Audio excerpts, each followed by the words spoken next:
Welcome to the episode 5 breakdown video. I'm Chris Wall. I'm Andrew Peterson. Thanks for being with us. Yeah, we are heading rapidly to the end of season 3, and so glad to get to spend a moment with you talking about this episode. And we're going to dive in and tell you all the things we know, kind of stuff that I've been working on, and how we arrived at different moments, that kind of stuff. Hope you had a great Thanksgiving and getting ready for Christmas. Oh yeah, it's December. Yeah, it's happening. I'm on tour. Yeah. We mentioned this last time, but we've got some great holiday merch. We've got these figurines on sale, some mugs, all this kind of fun stuff. The Angel Wing Feather store, they do some pretty cool stuff for the holidays. Super Definitely cool. go check it out. This blanket That blanket that I'm going to put on. so incredible. Are you going to put it on again? Well, for part of it. Okay. It depends on how cold I get, Chris. It's a great blanket. If the air That's a new conditioner cuts piece. on. It's so fun. There's pajamas. There's our RPG. It's pretty great.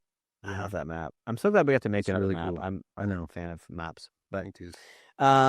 yeah, so be sure to check that out. It's just you can go to wingfeathersaga.com/store and find that, and off you go. Good stuff. And all of that is great for you guys to get to enjoy with your families, but it helps support the show. It helps us to continue making the show, getting into season 4 and beyond is because of you. So thank you.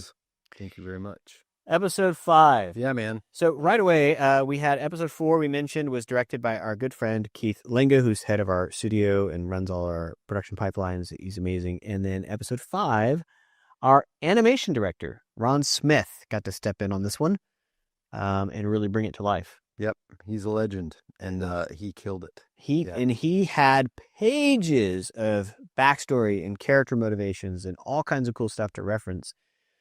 To really fill out the story and make it, have some arc to it, like that there's characters of differing opinions about, this kind of sea dragon hunting and all that kind of thing. I would say this is the first real flashback that we've had, right? Right. That we haven't ever done this. So it's got little hints of stuff, but not like that. Yeah. So if you, I'm imagining that the people at home were kind of like, whoa, this is a different thing. It's happening. We're going somewhere we haven't ever gone before. And it's heavy. It's intense. Yeah. Yeah. And it's one of the opportunities we have in the animated series versus the novel is that we can look at the overall story of Wingfeather and think about, rather than just reference something like this, why don't we just go show it to you? And I think some of you have figured this out. I've noticed a few comments out there in socials of future, I bet when they get to this moment, they're just going to show it to us, right? They're starting to expect this now of why talk about it? Let's just show you what happened, right? It's a cool thing. Yeah. This stemmed from this incredible project we got to do together at the end of the Kickstarter for the short film, which was, hey, what if we did as a stretch goal, Wingfeather Tales? Well, that was for Word and the Wolf King. No, that was for our Kickstarter. No, it was for Word and the Wolf. No, it was for our Kickstarter. I know. Trust me. It was for the Kickstarter. And it was the longest piece that took me forever to get it delivered because I had to ship these guys out. Because we needed Doug to write his story. And I was like, do you want to give frame on how long it will take? That's so weird. I don't remember that like that. And, whatever. And Nate Wilson and all those wonderful people got to be called into that. And so that was all in 2016 and 17 for us to make that. And Pete Peterson was a contributor. You want to tell us about him getting into that? Because that was a important So Pete, my older brother, in case you guys don't know, he's awesome. He's a great writer, playwright, and wrote Corey ten Boom's The Hiding Place, which is, you can watch it on Angel. It's wonderful. And he's written he wrote a treatment of Frankenstein, a couple other staged theatrical productions. And but he's also written a couple of novels, which are Revolutionary War era, young adult adventure stories. And so when we had the idea to do this, to kind of invite a bunch of other authors to write Wingfeather based stories, he knew exactly what he wanted to do, and decided to write Poto's backstory, how he lost his leg. And it's called, what is the name of the story? From the Deeps of the Dragon King begins on page 135 of this book. Yeah, and it's super good. And there's an illustration. I was just going to find the illustration. There it is. There's this incredible illustration.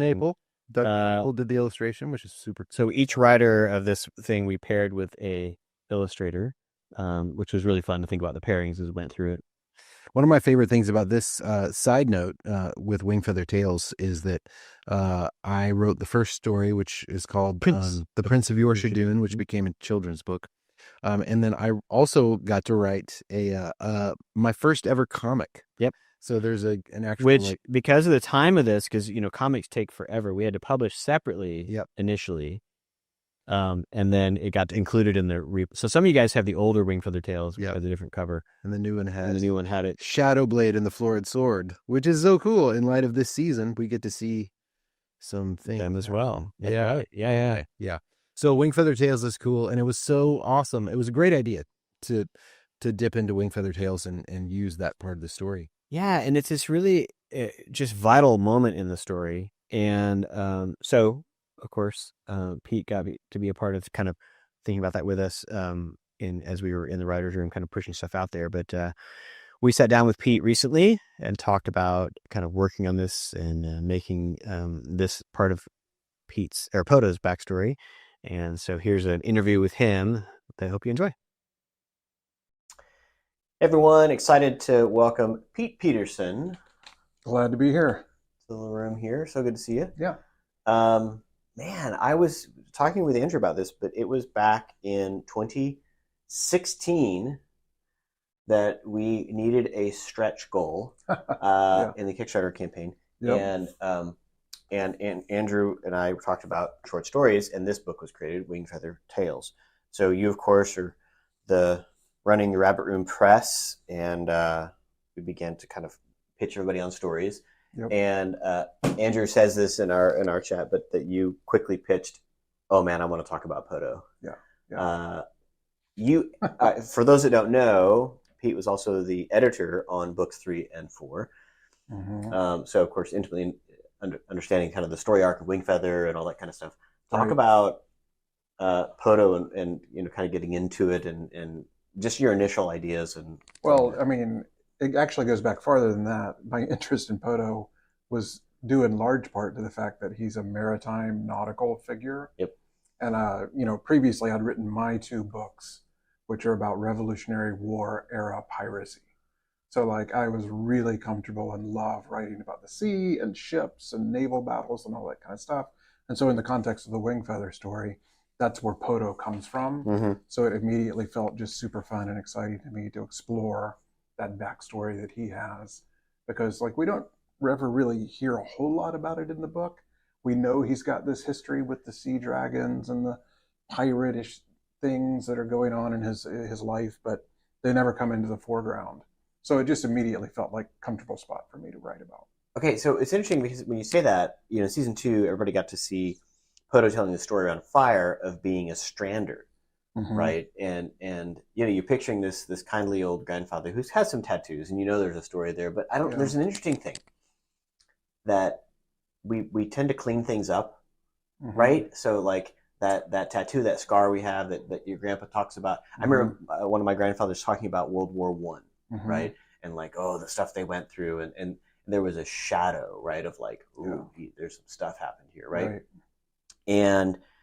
But we kind of clean up. The reality is, Poto, I mean, even as a strander, it's all fun and games job. There, but yeah, right. The story we tell ourselves is often a different story than actually happened. Yeah.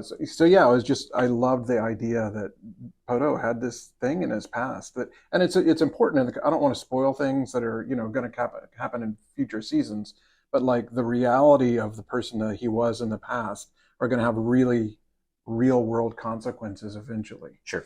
So to me, just digging into the character, I wanted to know how deep that rabbit hole went. Mm-hmm. So really going back there and figuring out a way to see Poto as this younger man of lesser judgments and how he might grow into this older man of, he's still the loose cannon in the family, but he's got a lot of experience and wisdom at the same time. And there had to be a point at which Poto wasn't like that. Yep. So that's what I wanted to see. So one of the things we see in the episode that kind of we made a bit of a moment of it is that he has 2 working legs. Yeah. And I think that anytime someone's missing something, you're like, well, what happened there? And so we have this great moment where you see it in the episode, if you haven't paid close attention, y'all, but where he slides down the stairs and lands with 2 good feet, kind of make a moment of that. And the question is, okay, so what happened? How did that leg get gone? And it was fun in the story too, to really blow on those embers, because it's a little different the way the short story works versus the stuff in the TV show. Sure. But I love the idea that Moto was actually famous for his glorious legs. Sure. And so just kind of setting up the thing that he had lost had been really important to him. Yeah. You know what I mean? Which is just fun. So we had an interesting discussion here about the setting, and obviously in the story. So there's, for those of you that have got the old copy, there's also this newer version. In here, there's a great illustration from Doug TenNapel that really kind of gets us a sense of what the violence of that moment. This awesome thing. But where's that guy? It's crazy. The hunting of sea dragons, you describe it in the book as it's absurd to think about hunting a sea dragon. Like, that's not going to be successful. Right. However, hunting their young, possible. I'm curious, in your version of the story, I haven't read it in a little bit, so I wonder how far we veered. Did you talk about what was precious in the sea dragons? Like, what were they looking for? Well, I can't remember exactly, but it was kind of like that every part of that animal was useful in some way. Okay. And that's all harkening back to my love for Moby Dick. Sure. Because like large swaths of Moby Dick are about like how the whaling industry worked and made use of every part of this animal that they worked so hard to harvest. Sure. And so I drew that line directly from Moby Dick too. Okay, so then in the TV series, we simplified down to, just because the complexity of fully carving up a sea dragon and putting it on board a ship and a little dark, simplified down to that they wanted the scales, right? And really wanted to hit on the scale raker name, right? Because that was such a cool thing, and pulling those off and kind of tying to, I've talked about Harry Potter, with cutting the horn off of the unicorn to, even in modern day rhinos, right? That we take the horn and the animal dies, right? Whatever. That there's probably something that feels more grounded. I think in whatever fantasy story, I love finding ways to make it feel grounded. And so, yes, whaling, as you described, we spent quite a bit of time looking at whalers, right? So emotionally, I'm curious in your writing of it, we played the idea that the whole crew, everybody just is hunting animals. The idea that these are sentient creatures has not dawned upon them. Yes. And that's a late discovery. Right. And that was one of the things I was most excited about in the writing of it. Was, all these people are approaching this as if they're just, harvesting eggs from chickens or something. Okay, sure. It's something that we do every day and we don't think about it. But then having to come face to face with the reality that this is something that's like older, wiser, more intelligent than I am, and we're just using it up. Like that's something that gives you pause. So even the young, that's an interesting discussion. We know that Jurgen is thousands of years old, that they age a lot. So even the young could be 100 years old. Yeah. Right. Who lived way beyond your lifetime, knows way more about the world than you do. Right. As a human hunting it, Right. Which we actually now know is true of sharks. Sorry, it's total sidebar. Yeah, there's like these Norwegian sharks or something. They're like 800 years old. They were old when the American Revolution happened. That kind of stuff, and it feels like a sea dragon, right? I love that. So anytime you get into a story where you get a sense of time and place, and you're like, "Whoa, I am so small." Yeah. But we went and visited the redwoods, Northern California, right? And you got those. A trunk on there, and it marks the Roman Empire. It's crazy, yeah. And we're a blip of a ring. There's nothing on that dial. When we kind of set up for this hunting expedition, there of course becomes the how in the world could anyone ever hunt a large creature like this? Because they're still pretty large. How much of that did you have to research, kind of understanding whaling and that sort of thing? reveals what a nerd I am. I didn't have to research a lot because I Okay. already know it. Come on. Just because I love Moby Dick and I've been writing about nautical stuff for a long time. So it was kind of like already buried in there.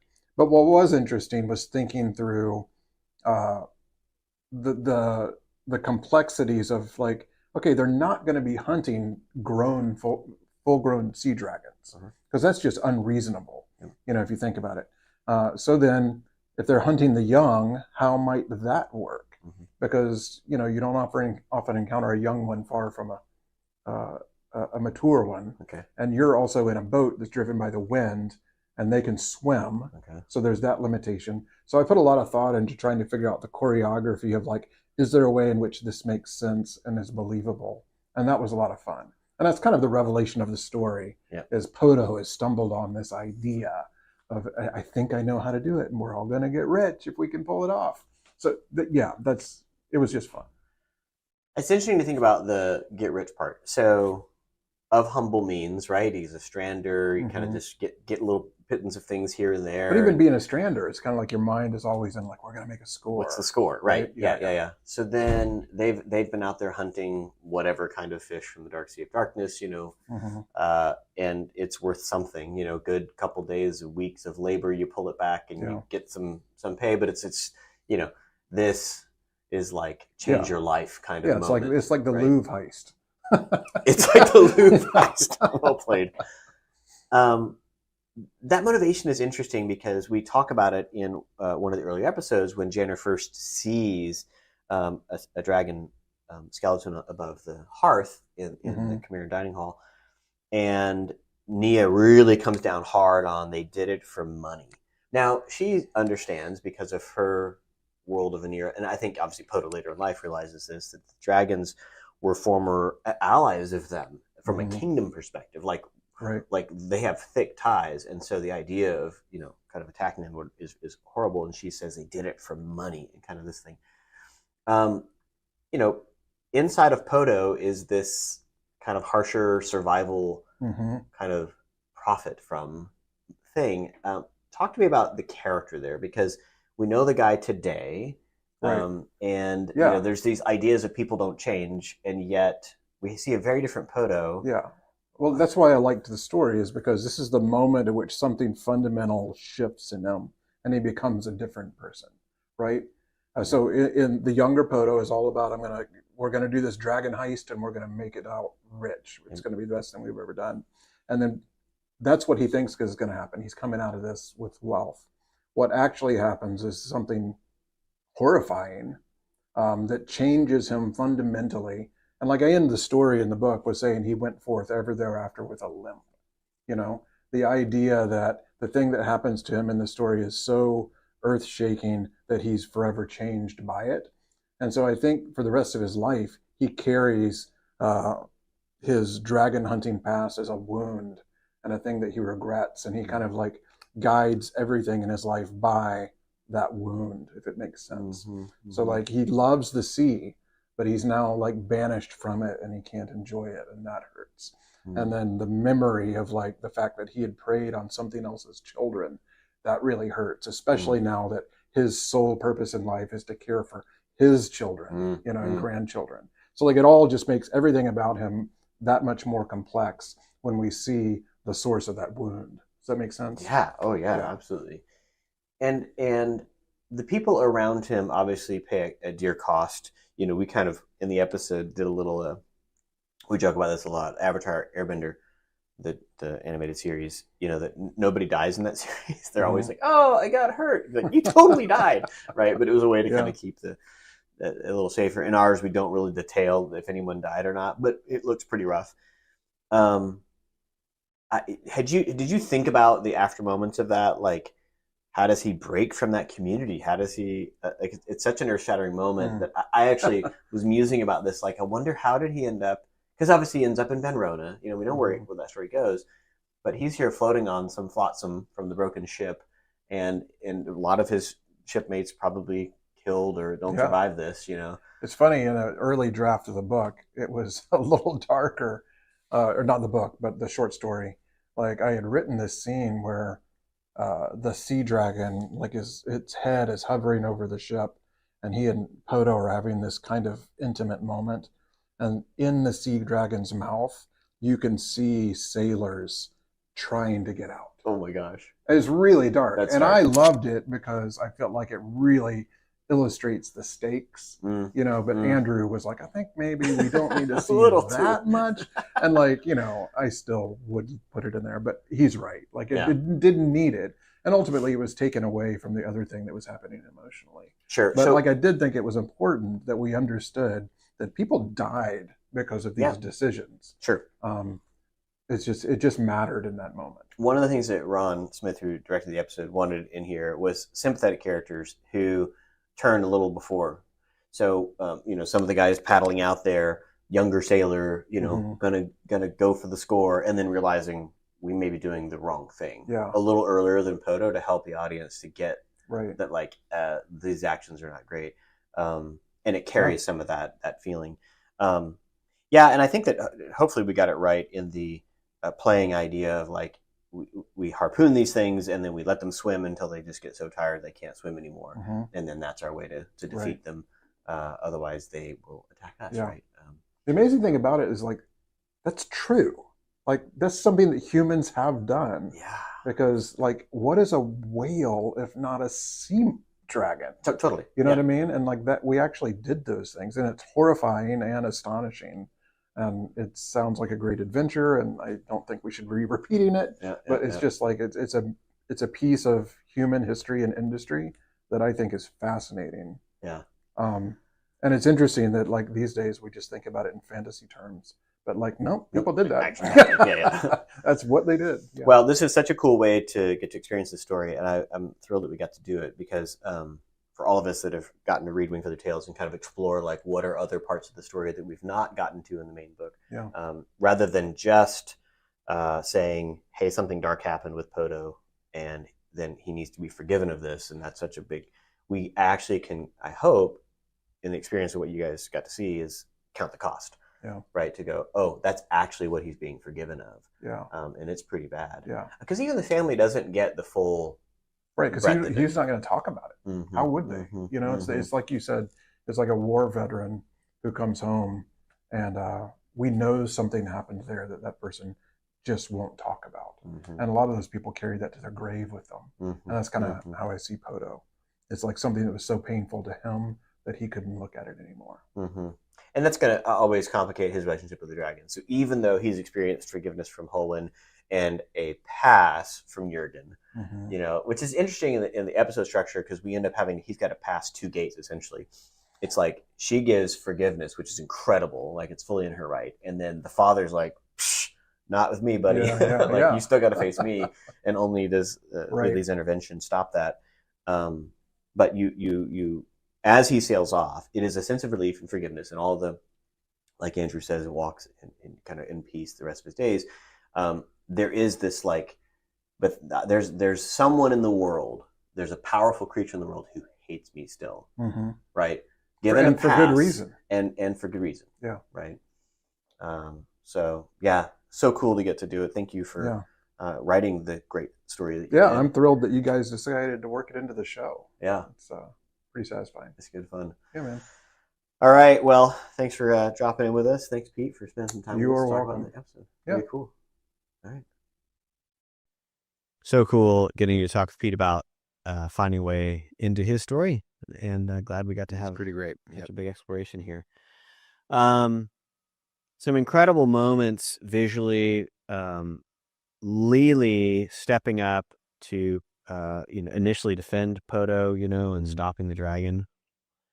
So cool. And then getting another version of Jurgen's tune. We've talked about Lily's development, of course, but getting another version of Jurgen's tune that is kind of her own. Imagining, we saw this clip earlier in the season where they're looking at a page and she's like, I think it's music Yeah. on the page, right? And Yeah. playing that back. And it's kind of like the difference between, playing. I mean, this happens a lot with like you've got a chord book and you can kind of strum along to a song. And it's like, yeah, okay, those are the chords to the song versus learning note for note exactly what the recording is doing. That's kind of what she's doing. And you had an interesting conversation on that subject with Dan Botkin you were like, hey, on the whistle harp, I imagine, the whistle being this part of what we do in the strings. Yeah, the whistle is the melody. The strings are plucking the chord progression. Yeah. The way that I imagined it. Which, by the way, we haven't really talked about this, but there's a guy out there who made a whistle harp and sent us the YouTube video of its making. So I don't know where it is, if we've reposted it or what, but it actually is possible. This guy actually made a playable, really beautiful sounding whistle harp. Yeah. Which I just think that's really cool. But yeah, I just like the fact that Oscar opens the book and he's got what, Jurgen's tune happens to be the song that Lily was playing on the cliffs in season 1. But she didn't know she was playing Jurgen's tune. She was playing something she thought she was. So to be clear, this is interesting. She's just singing it there.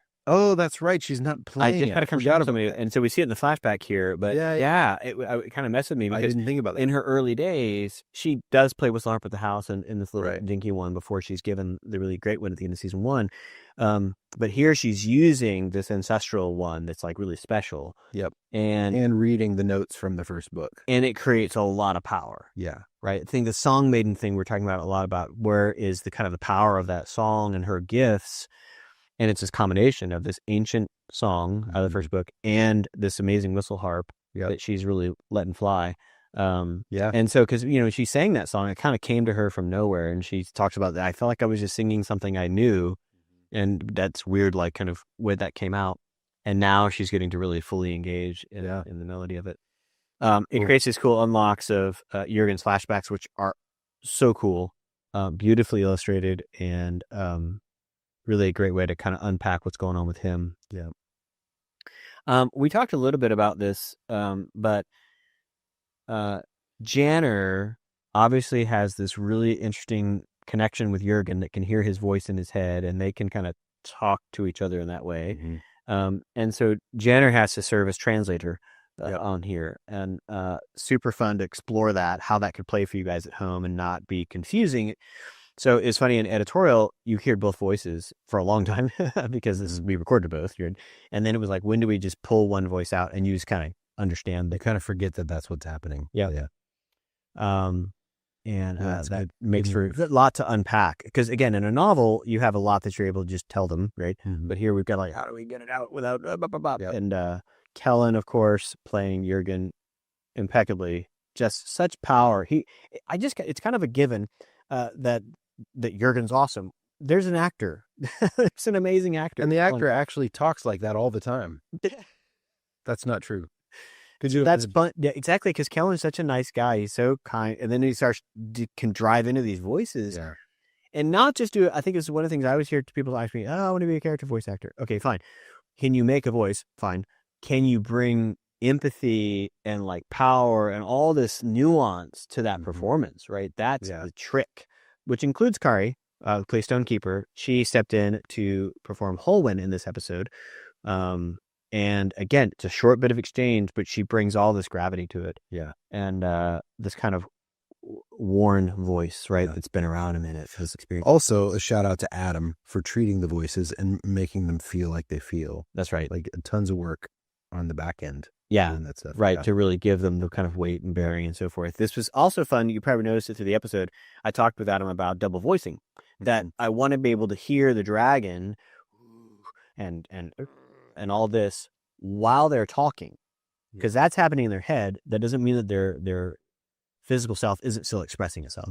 So one of the things we did to kind of help carry the scene is whenever Jurgen's really frustrated and giving him the what for, telepathically, if you will, that he's huffing and kind of pushing that simultaneous, which was kind of challenging, honestly, to play both, right? You kind of want a mimed version of it.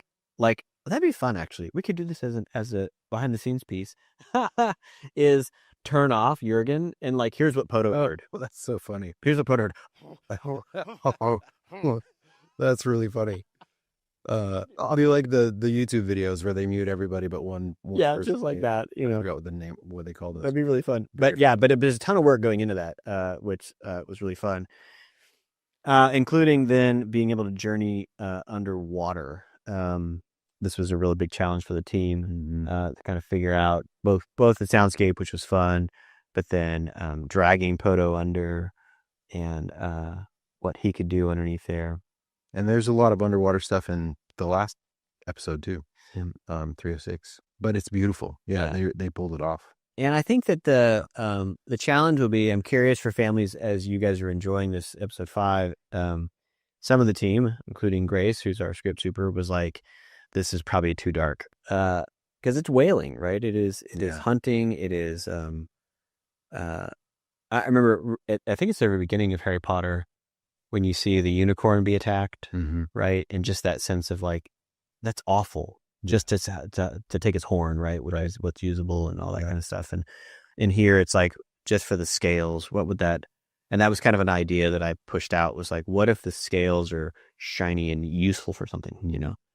And at this point, we know that the dragons are sentient, even if the pirates don't. Yep. So we feel the loss of it all. Yeah, they're just hunting sea creatures. Yeah. And then, of course, had to convince Poto by the end, which is that beautiful bit of music that then Ben and Adam worked on, of both kind of creature expression and score to kind of land that moment, and it's a lot of carnage at the end of that. That was hard to kind of get, like fire and smoke and a broken boat, and a broken dragon, all of that. Great job by the team to really bring this one home. Hope you guys enjoyed it. End of the episode. Things are happy. Things are fine. They're headed to Phoebe Islands to see if they can help Cal, and then something appears. Yeah. Great way to finish this one. Artham. This has been 2 episodes of wondering what Cal looks like. Yeah. We left it from the premiere in the cave. Everybody groaning. Wait, what happened? Yeah. And now we're going to finally land that. And here he is, this little wolf. Quite a thing. Yep. And I think the question for everybody is, what happens next? Well, episode 6, season finale, happens next, and going to carry home that story. If you've read the books, you know what we're on a journey towards, and I can't wait to get there. Yeah, man. It's going to be exciting. Well, there's episode 5. Hope you enjoyed it. Hope you guys are enjoying your holiday season, getting ready for Christmas. Andrew, one more to go. Cannot wait for people to see it. Yeah. I can't wait to watch it myself, because I watch them when they come out, I know. on Angel, and it feels so different. It's just like when you have a song of yours on the radio. Yeah. It sounds different when you know that other people are listening to it with you. Yeah. You know what I mean? It feels very special, because it's like, this is being broadcast. Actually happening. So yeah, we tune in every time they release and just celebrate what God has done. So I can't wait for you guys to see the finale.